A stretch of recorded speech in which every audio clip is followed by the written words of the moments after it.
Vamos então continuar. Medo da morte. Nós estamos na questão 941. O temor em relação à morte é para muitos uma causa de perplexidade. De onde vem essa apreensão, uma vez que eles têm o futuro pela frente? Essa é a pergunta do Kardec. Olha a resposta. É errado que tenham essa apreensão. Mas o que queres?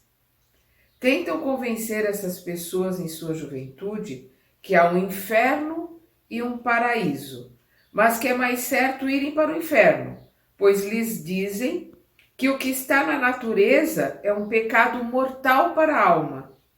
Então, quando crescem, se tiverem um pouco de discernimento, não podem admitir isso e tornam-se ateias ou materialistas. É assim que muitas dessas pessoas são levadas a acreditar que nada mais existe além da vida presente. Quanto àquelas que persistiram em suas crenças de infância, temem o fogo eterno, que as queimará sem as consumir.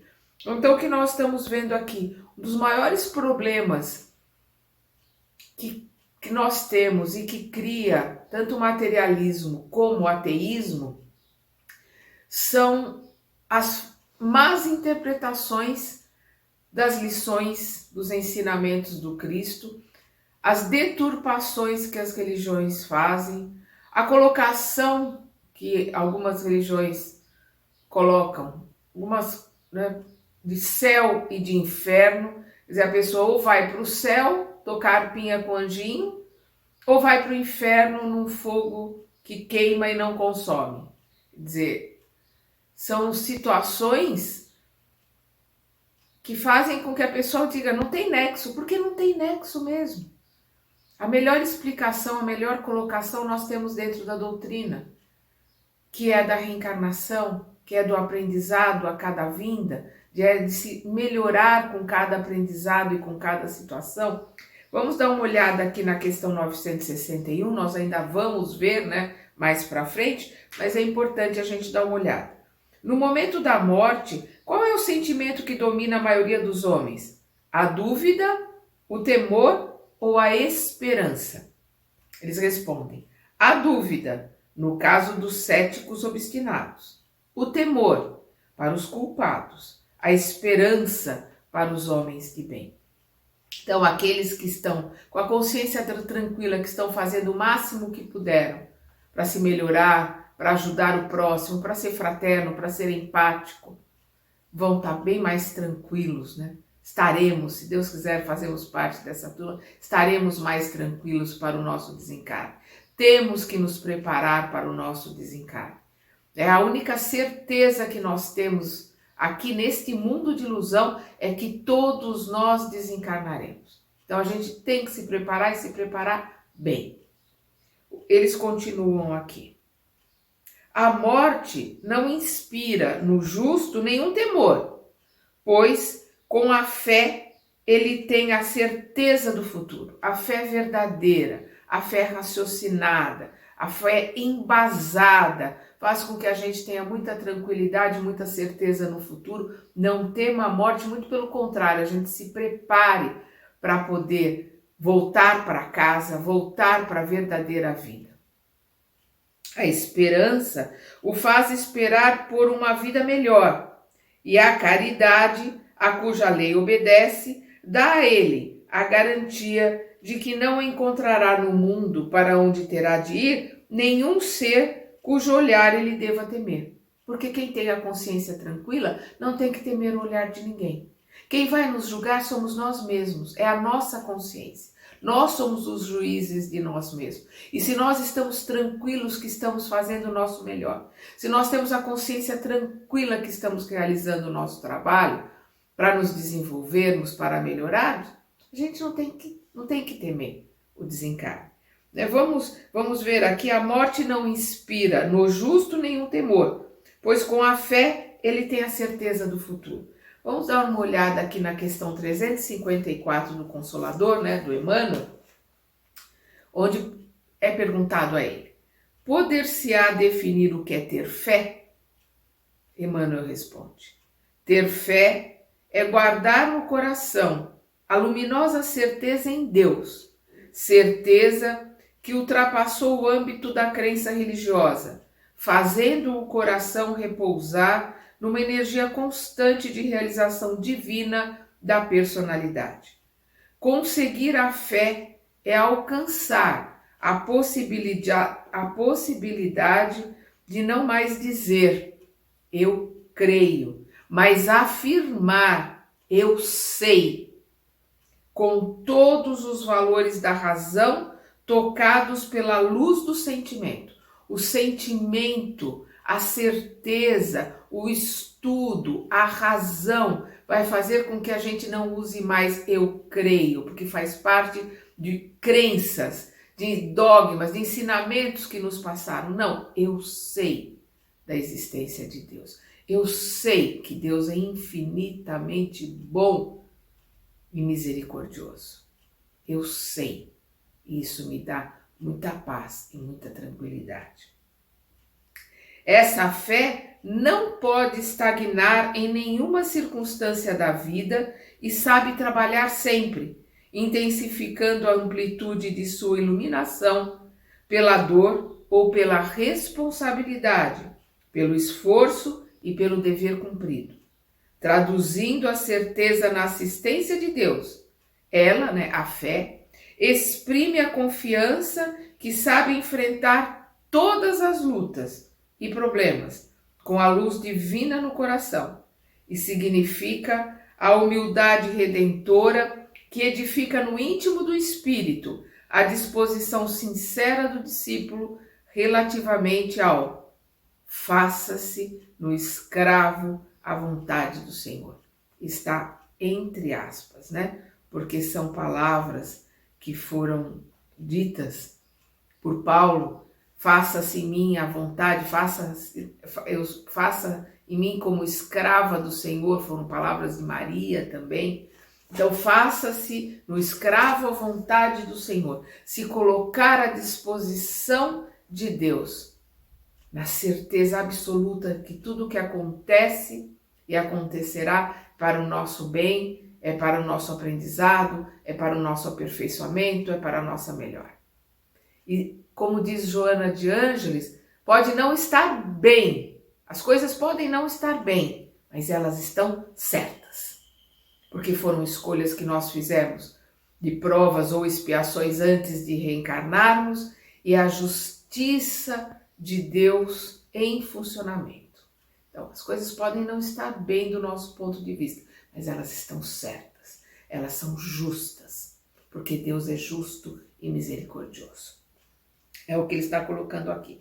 A morte não inspira no justo nenhum temor, pois com a fé ele tem a certeza do futuro. A esperança o faz esperar por uma vida melhor e a caridade a cuja lei obedece dá a ele a garantia de que não encontrará no mundo para onde terá de ir nenhum ser cujo olhar ele deva temer. Então, nós vamos ver aqui, vamos rever a questão 730, que nós já vimos, onde Kardec pergunta: uma vez que a morte deve conduzir-nos a uma vida melhor e que nos livra dos males desta vida, sendo por isso mesmo mais desejável do que temível, por que o homem lhe tem um horror instintivo que o faz encará-la com apreensão? Olha a resposta. Já dissemos que o homem deve procurar prolongar sua vida para cumprir sua tarefa. Nós temos que lutar pela vida até o final. A gente tem que ir embora daqui porque terminou a nossa energia vital. Usamos ela até o final, cumprimos o nosso tempo programado, realizamos aquilo que viemos realizar. Então a gente tem que lutar pela vida para que a gente possa realizar o máximo possível do que programou, do que se colocou para fazer, a nossa missão cada um tem a sua, né? Então a gente tem que fazer o máximo, porque é aqui que nós consertamos as coisas, é aqui que nós aprendemos, é aqui que nós melhoramos. Então a gente tem que lutar pelo tempo que temos aqui, porque é um presente de Deus e a gente tem que usá-lo da melhor forma possível. Foi por isso que Deus lhe deu o instinto de conservação, a gente lute pela vida, que o sustenta nas provas, né, nas dificuldades, nas provações. Sem isso, ele, né, o homem, se entregaria muito frequentemente ao desânimo. A voz secreta que o faz repelir a morte lhe diz que ele ainda pode fazer algo pelo seu adiantamento. Quando um perigo o ameaça, é uma advertência para que aproveite a moratória, né, o tempo que Deus lhe concede. Na maioria das vezes, porém, o ingrato, né, o homem, né, que é o ingrato, rende mais graças à sua estrela, sua sorte, do que ao seu Criador. Aí nós vamos ver aqui uma colocação do Kardec. O homem carnal, mais preso à vida corporal que à vida espiritual, tem na terra sofrimentos e prazeres materiais. Sua felicidade consiste na satisfação fugidia de todos os seus desejos. Sua alma, constantemente preocupada e afetada pelas vicissitudes da vida, permanece numa ansiedade e tortura perpétuas. A morte o assusta, porque tem dúvidas quanto ao seu futuro e porque teme deixar na terra todas as suas afeições e esperanças. O homem moral, que se elevou acima das necessidades fictícias, né, criadas pelas paixões, tem na terra prazeres desconhecidos ao homem material. A moderação dos desejos dá ao seu espírito calma e serenidade. Feliz com o bem que faz, não há para ele decepções, e as contrariedades deslizam por sua alma sem lhe deixar marcas dolorosas. O que a gente aprende, o que a gente assimila do aprendizado, vai nos dando cada vez mais tranquilidade, cada vez mais paz interior, para que a gente possa passar pelas ilusões desse mundo, pelas vicissitudes da vida, que são provas escolhidas por nós. São aprendizados necessários para o nosso crescimento. São expiações pelas quais nós precisamos passar para nos limparmos e voltarmos melhores para a verdadeira vida. Então, quando nós olhamos para a vida por esse prisma e com o aprendizado, a gente tem uma tranquilidade muito grande de passar por ela e esperar com tranquilidade a volta para casa. Algumas pessoas não hão de achar um tanto banais esses conselhos para ser feliz na terra. Não verão nisso o que chamam de lugares comuns, de verdades batidas, e não dirão que, definitivamente, o segredo para ser feliz é saber suportar sua infelicidade? A resposta: há as que dirão isso, são muitas. Mas ocorre com elas o mesmo que com certos doentes, aos quais o médico prescreve a dieta. Gostariam de ser curados sem remédios, continuando a entregar-se a indigestões.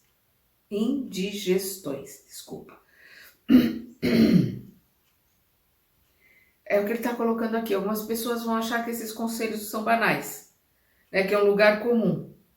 E que o segredo é ser feliz, em suportar a infelicidade. Não, o segredo é aprender com tudo que nos apresenta na Terra. É aprender com cada pessoa que cruza o nosso caminho. É aprender com cada situação.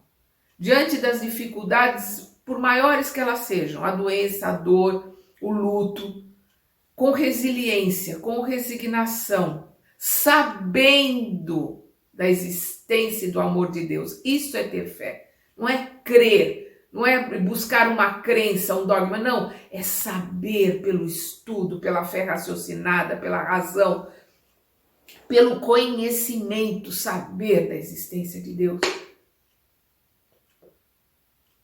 Saber que Ele é justo e misericordioso. Perdão. Infinitamente justo na sua misericórdia e infinitamente misericordioso na sua justiça.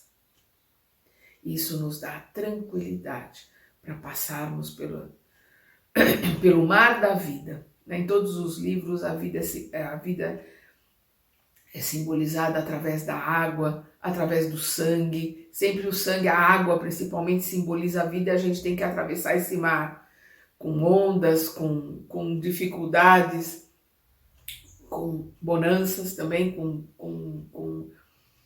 mares calmos algumas vezes. A gente tem que aproveitar os momentos felizes, a gente tem que aproveitar as alegrias, porque esses momentos, essas lembranças que nós vamos levar, né, dos amores, da família, da felicidade que a gente tem nas coisas simples, porque são as coisas simples que verdadeiramente nos fazem felizes. E aqui nós vamos começar desgosto pela vida e suicídio. Vamos agora começar a questão 943. De onde vem o desgosto pela vida que se apodera de certos indivíduos sem motivos plausíveis? Efeito da ociosidade, da falta de fé e muitas vezes da saciedade. Então, o que é a ociosidade? É não ter o que fazer. É sobreviver em vez de viver. É empurrar a vida com a barriga, deixar como tá para ver como é que fica. É a inércia. Apático. Jesus colocou, seja o seu sim, sim, o seu não, não. A gente não pode ficar em cima do muro. Nós temos que aprender as lições, nós temos que tomar as nossas decisões. O nosso livre-arbítrio está aqui para isso, para que com as nossas escolhas a gente aprenda, nós vamos errar, mas vamos aprender com o erro. Não tem outro jeito de aprender que não seja através do erro. Então, o que é a ociosidade? É a inércia. Nós temos que ser produtivos, temos que ser úteis, nós trabalharemos pela eternidade. Não existe ociosidade, isso é coisa da Idade Média, de que nós vamos ficar descansando em berço esplêndido, tocando harpa na nuvenzinha quando nós desencarnarmos. Nós vamos continuar trabalhando, a gente trabalha encarnado e vamos continuar trabalhando desencarnado. Jesus coloca, meu Pai trabalha, eu também trabalho. Se Deus trabalha, que dirá de nós? Nós trabalharemos o tempo todo. Nós temos que ser úteis, cada vez mais úteis aos nossos irmãos, cada vez mais úteis a Deus. Nós temos que ser úteis aonde nós estivermos, no lugar que estivermos, da forma que estivermos. Nós temos que ser úteis o máximo que nós pudermos. Então é o que ele fala, efeito da ociosidade, da falta de fé. Nós vimos aqui na questão do Consolador, né, que a fé é uma construção de razão, conhecimento, a certeza, eu sei do amor de Deus, eu sei da misericórdia de Deus. Essa certeza que fortalece a nossa fé. E muitas vezes, né, a falta de fé, falta dessa certeza, e muitas vezes da saciedade, né? Nós não tem o que querer. O que é a saciedade? É a saturação. Não tem pelo que trabalhar, não tem pelo que fazer alguma coisa, não tem pelo que querer, porque tem tudo. A saciedade tem tudo, tem todo o dinheiro para comprar o que quiser, tem tudo que quer, tem uma saciedade que leva à depressão. Enquanto que aquela pessoa que tem conhecimento, ela sabe que a fortuna que ela tem é para ser utilizada em favor do outro, do desenvolvimento do planeta, de ajudar o planeta a crescer e a melhorar. Ela sabe que a sua obrigação é servir. Então, ótimo daquele que não precisa ganhar o pão com o suor do rosto, porque ele pode utilizar o seu dia, o seu horário, a sua vida para ser útil de graça, para ser útil como voluntário, para ser útil sem esperar nada de volta. Essa é a verdadeira caridade. Então, aquele que não precisa correr atrás de pagar suas contas e de botar pão na mesa, ele tem mais tempo para servir a Deus, para ser útil ao seu semelhante e não ficar enfatuado, saciado, né? Entediado, procurando o que fazer. Antigamente as nossas avós colocavam sempre que cabeça vazia, oficina do diabo. A ociosidade, a saciedade, o não ter o que fazer, não ter propósito de vida, é uma arma na mão dos nossos irmãozinhos instigantes para que derrubem a gente ladeira abaixo. A gente precisa entender isso. Não vamos repetir aqui. De onde vem o desgosto pela vida que se apodera de certos indivíduos sem motivos plausíveis? Efeito da ociosidade, da falta de fé e muitas vezes da saciedade.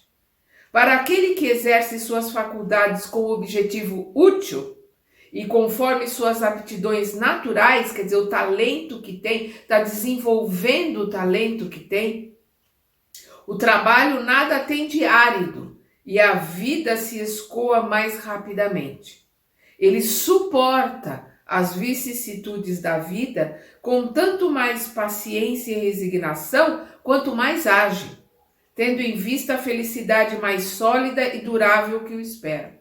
Quanto mais trabalha, quanto mais age, quanto mais estuda, quanto mais se aprimora, quanto mais se melhora, quanto mais é fraterno, quanto mais é caridoso, quanto mais é empático, mais cresce, mais aprende, mais feliz está consigo mesmo. Então pode ter vicissitudes, dores, doença.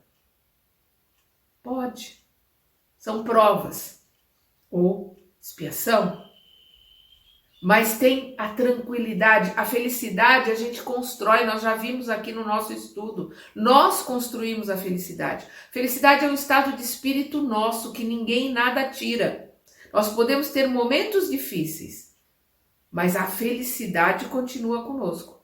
Uma pessoa pode não estar passando por nenhum sofrimento, nenhuma dor, nenhuma doença, nada, e ser infeliz. Ela não construiu, não sabe construir a felicidade. Felicidade é uma construção nossa, através do nosso crescimento, através do nosso desenvolvimento, da nossa evolução. Quanto mais nós evoluímos, mais nós construímos a felicidade, porque a gente vê a misericórdia de Deus para conosco, a possibilidade que nós temos de crescer, de melhorar, a certeza da determinação de Deus que nós seremos anjos, seremos espíritos puros, seremos felizes pela eternidade. Essa certeza que já nos dá a felicidade hoje, de realizarmos a vontade do Pai, para mais rapidamente chegarmos num estado melhor, num estado mais evoluído. O homem, aqui nós temos algumas questões que a gente já viu antes de eu passar para outra. A 713, os gozos têm limites traçados pela natureza? Nós estamos falando aqui da felicidade? Sim, mas vos indicar o limite do necessário. Desculpa, sim, eu esqueci do para. Os gozos têm limites traçados pela natureza, e natureza com N maiúsculo, a natureza aqui são as leis de Deus, a primeira lei que nós vimos aqui no capítulo 3, então, as leis de Deus, né? Natureza. Sim, para vos indicar o limite do necessário, porque quem vive com o necessário está bem, está tranquilo. Rico é aquele que tem o necessário para viver. Esse é o homem rico, não lhe falta nada. Então, sim, a natureza, as leis de Deus nos dão limites para vos indicar o limite do necessário, mas através dos excessos chegais à saciedade e com isso puni-vos a vós mesmos. São os excessos que fazem com que a gente chegue nessa saciedade que leve a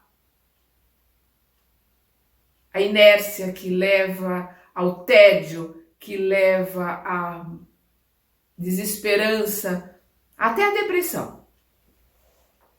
E nós vamos ver aqui também a 350, né, que nós já lemos, mas vamos rever, quando ele pergunta: uma vez unido ao corpo da criança, ou seja, quando não há mais como voltar atrás, o espírito algumas vezes lamenta a escolha que fez?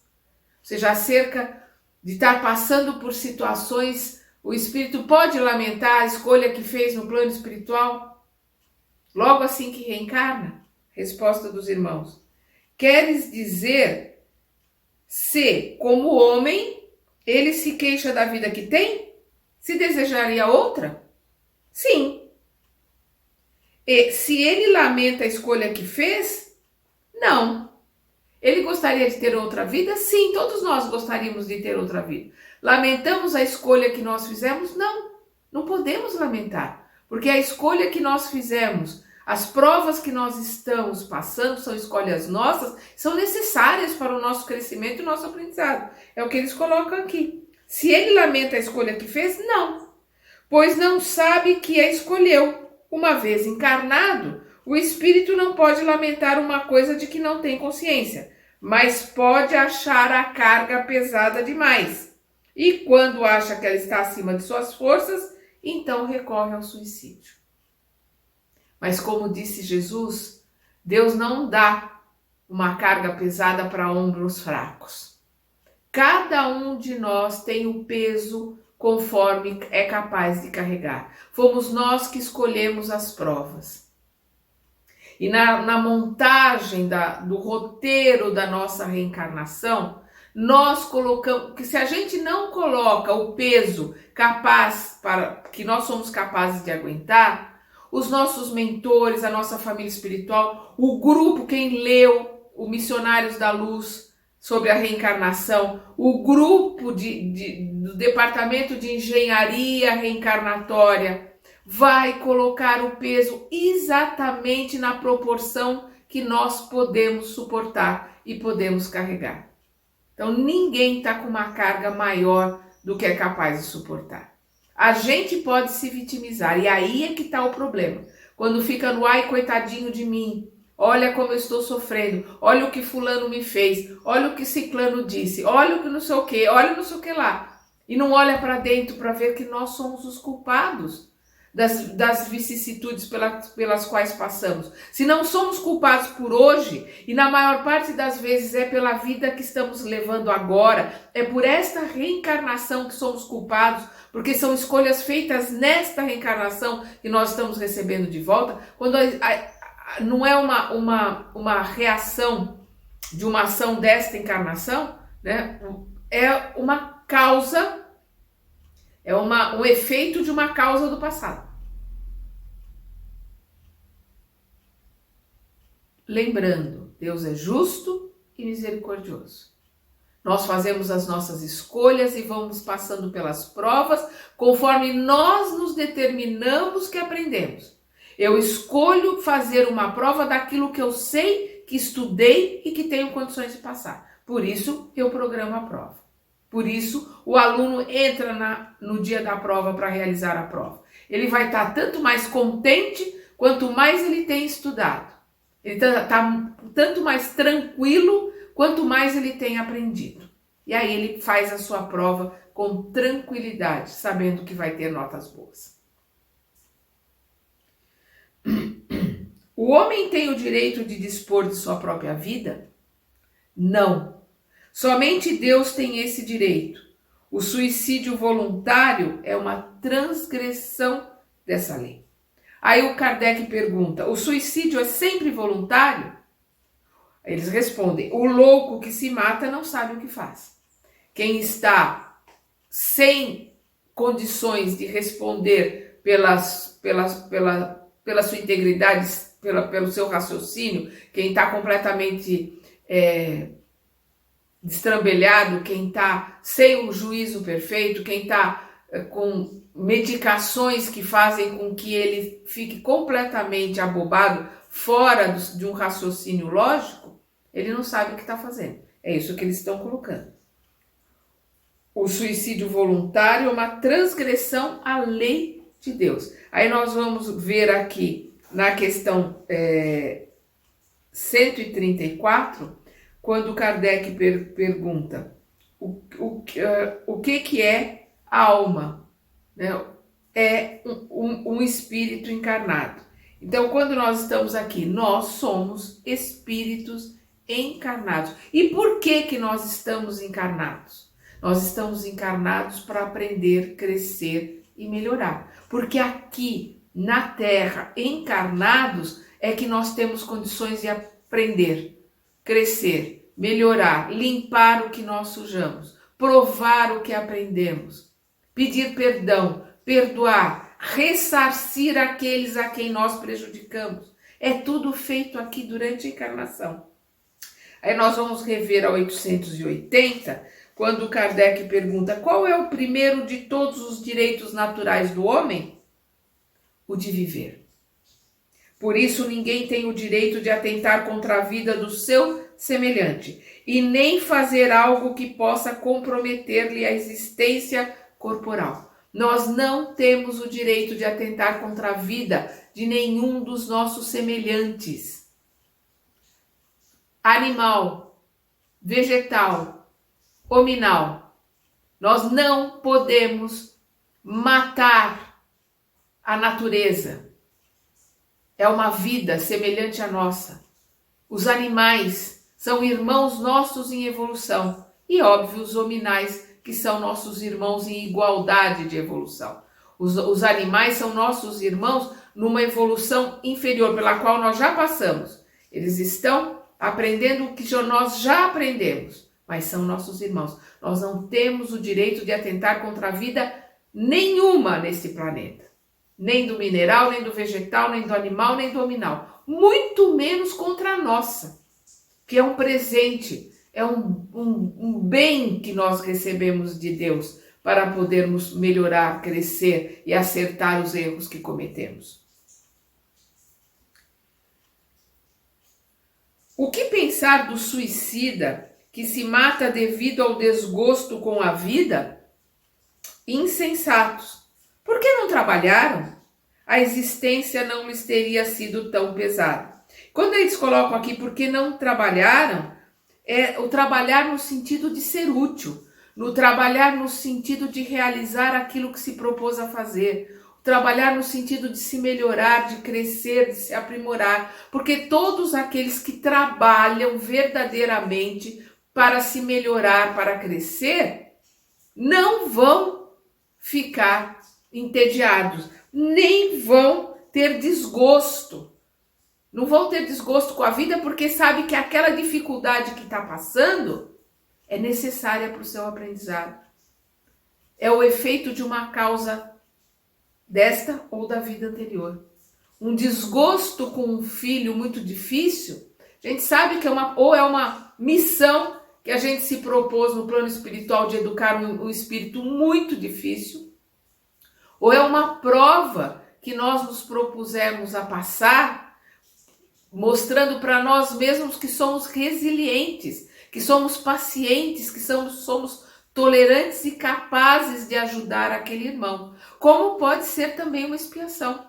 Nós estamos recebendo aquilo que demos numa vida passada a quem foi nossos pais.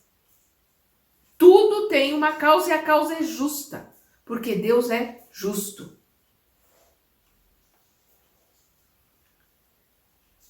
Insensatos. Porque o que pensar do suicida que se mata devido ao desgosto com a vida? Insensatos. Por que não trabalharam? A existência não lhes teria sido tão pesada. Aquele que trabalha, aquele que realiza a sua parte, que cumpre a sua missão, está carregando o peso, está carregando a situação, está levando e entendendo o que está acontecendo. O que pensar do suicida que tem por objetivo escapar das misérias e decepções deste mundo?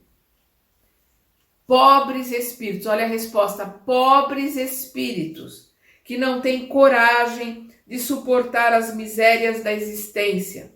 Deus ajuda os que sofrem e não os que não têm força nem coragem. As tribulações da vida são provas ou expiações. Falamos disso agora. Felizes dos que suportam sem lastimar, pois serão recompensados.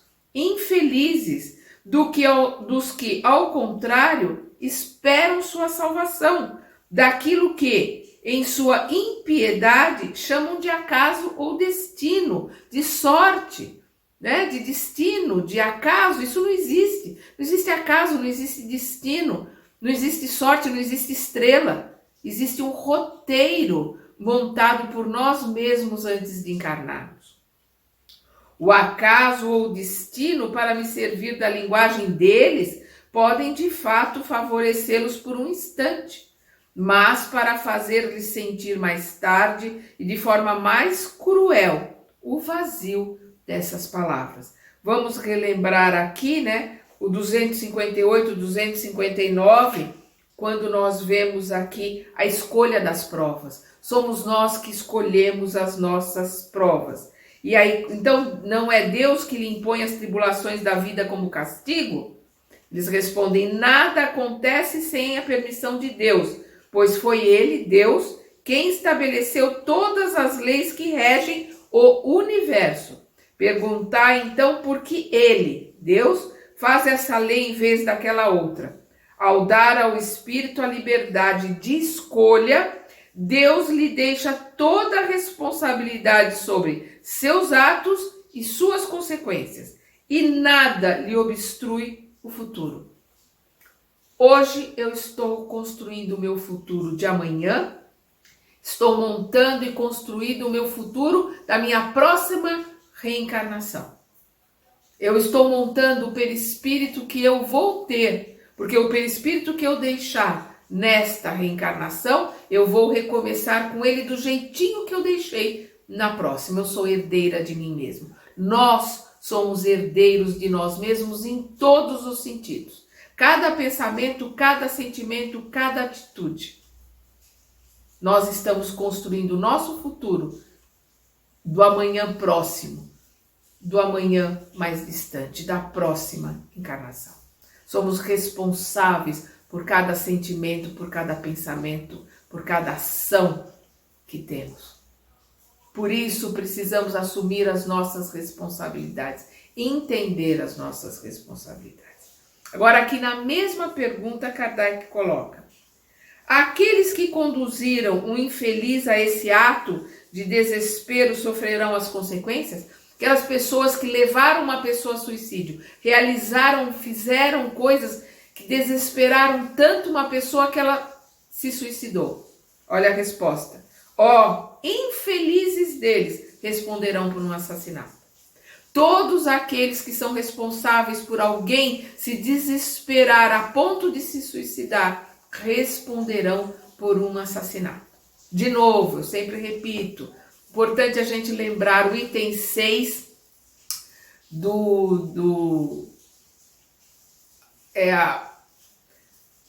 o item 6 do item 7, né? Nós vamos ver o item 7 do livro Céu e Inferno, na primeira parte do Céu e Inferno, o item 7,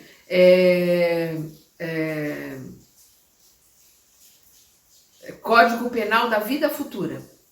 Nós vamos ver no item 6, são 33 itens do Código Penal. No item 6, quando diz que nós seremos responsabilizados, seremos cobrados pelo bem que deixarmos de fazer. Então, quando nós formos os causadores da infelicidade do outro, responderemos por isso. Se nós fizermos alguém se desesperar tanto que ele se suicidou, responderemos por isso. Se Deus espera que a gente realize alguma coisa em prol do outro e nós não fazemos, responderemos pelo bem que deixarmos de fazer. Isso é muito importante que a gente entenda. Nossa responsabilidade em todos os setores, em todos os pontos. E aqui nós estamos na questão 946A, né? Quando ele diz: aqueles que conduziram o infeliz a esse ato de desespero sofrerão as consequências. Infelizes deles responderão por um assassinato.